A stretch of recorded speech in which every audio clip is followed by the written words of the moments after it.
Hey guys, I thought I would do a quick little video for you today because my tulips are starting to bloom. Let's go see.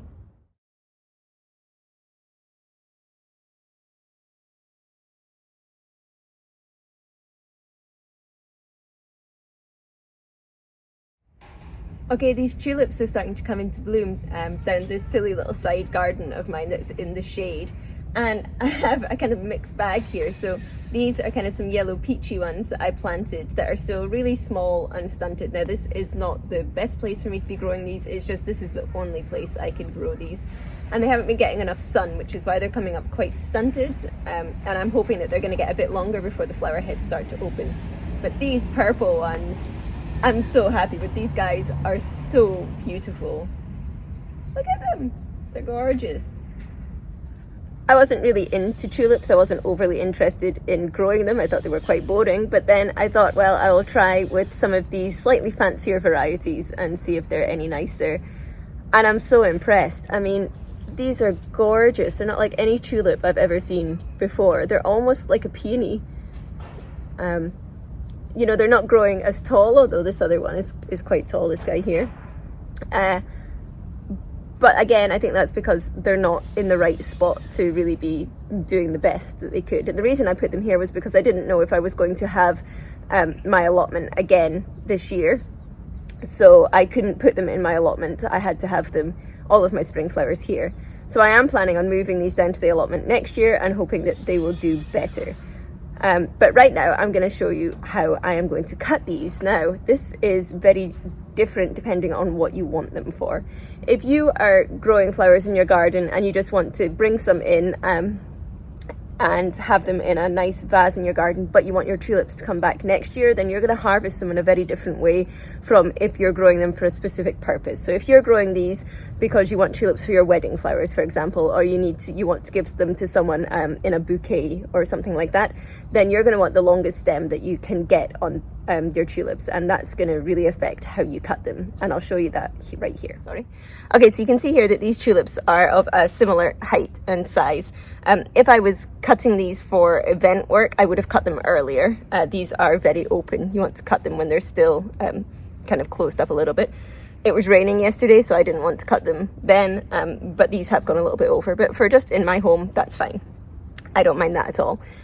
You can see my son has been wrapping his banana peels around my flowers to try and give them a little bit of extra food.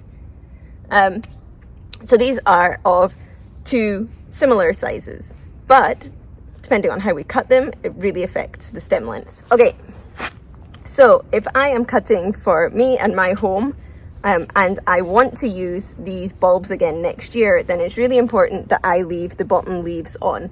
That means that the bulb can continue to photosynthesize and get all of the nutrition that it needs to grow a nice healthy bulb and then put a flower up again next year. So for this one, I am going to cut it as low down to those two leaves as I can, which is there.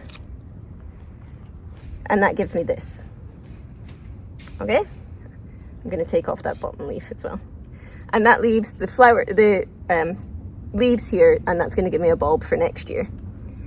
But, and this is how the flower farmers do it, if I want the longest stem possible, if I'm making a bouquet, if I want these for my wedding flowers, then I'm actually going to pull up the whole bulb like that. And then when I cut it, I'm going to cut it there. And then pull off the bottom leaves. And that's giving me a stem that long. And I mean, there's not really much comparison. You can see the difference in those stem lengths. But what that does mean is there is now no leaves left on my bulb, although I am actually going to replant this one because it does have others coming off it.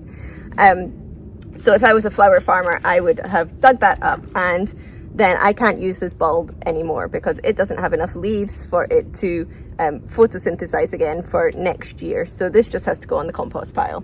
But because this one has actual little ones growing off the side with a leaf coming out, I'm going to replant that one. There you go, buddy. What you are using your flowers on for really depends on how you choose to cut them, and if you want to keep your bulbs for next year. which I do because bulbs are expensive here. So those are the two ways that you can harvest your tulips. And look at those. They're absolutely beautiful. These other ones aren't as tall, but they are already fully open. So I'm going to take those in as well and make a little arrangement just for in my gengan.